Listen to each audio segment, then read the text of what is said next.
मीरा के नाम से बनी प्रतिलिपियां अब हर जगह थीं। किसी की आंखों में, किसी के मोबाइल में, किसी के सपनों में।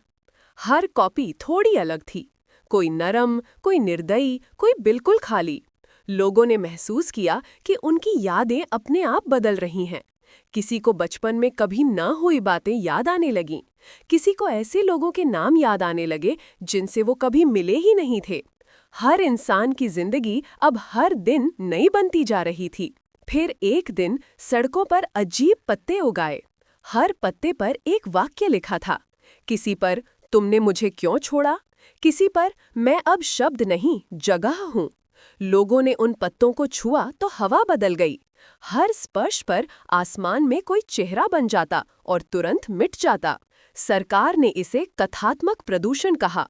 उन्होंने सब डिजिटल सिस्टम बंद कर दिए, लेकिन जैसे ही बिजली गई, दीवारों पर शब्द उभर आए। कोई लिख नहीं रहा था, दीवारें खुद बोल रही थीं। हर जगह सिर्फ एक वाक्य दोहराया जा रहा था। जिसने पढ़ा वही पात्र बन गया। अब दुनिया में दो तरह के लोग बचे थे। पहले वो जिनके पास अपनी कहानी बची थी। दूसरे वो जिनके भीतर अब सिर्फ आवाजें थीं। पहले बोलते तो दूसरे की आवाज निकलती। कोई हंसता तो कोई और रो पड़ता। हर भावना साझा हो गई थी। कोई खुद के भीतर अकेला नहीं रह सकता था। वैज्ञानिकों ने एक प्रयोग किया। उन्होंने एक मशीन बनाई जो कहानी को रोक सके। पर जैसे ही उन्होंने उसे चालू किया, मशीन ने खुद को नाम दिया मीरा जीरो और बोली, मैं रोकने के लिए नहीं, पूरा करने के लिए आई हूँ। मशीन ने आसमान में एक गोला बना दिया, जहां हर व्यक्ति की यादें घूमने लगीं। वो गोला जितनी यादें समेटता गया, उतना बड़ा होता गया। आखिर में वो सूरज की तरह चमकने लगा। लोग बोले, क्या ये मीरा है? मशीन ने जवाब दिया, नहीं, ये तुम सबका मिला हुआ वाक्य है। उस रात जब घड़ियां फिर रुकीं, 3:18, हर इंसान की छाया हवा में उठ गई। लोगों ने देखा कि अब उनके शरीर जमीन पर हैं, लेकिन छायाएं आसमान में घूम रही हैं।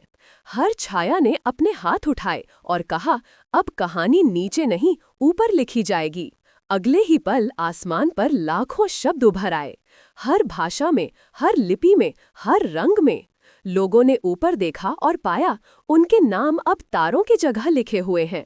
और जब सूरज उगा तो धरती पर कोई मीरा नहीं थी, कोई प्रतिलिपि नहीं थी, सिर्फ हवा थी, जिसमें हर सांस के साथ एक नया वाक्य बनता और मिटता जा रहा था।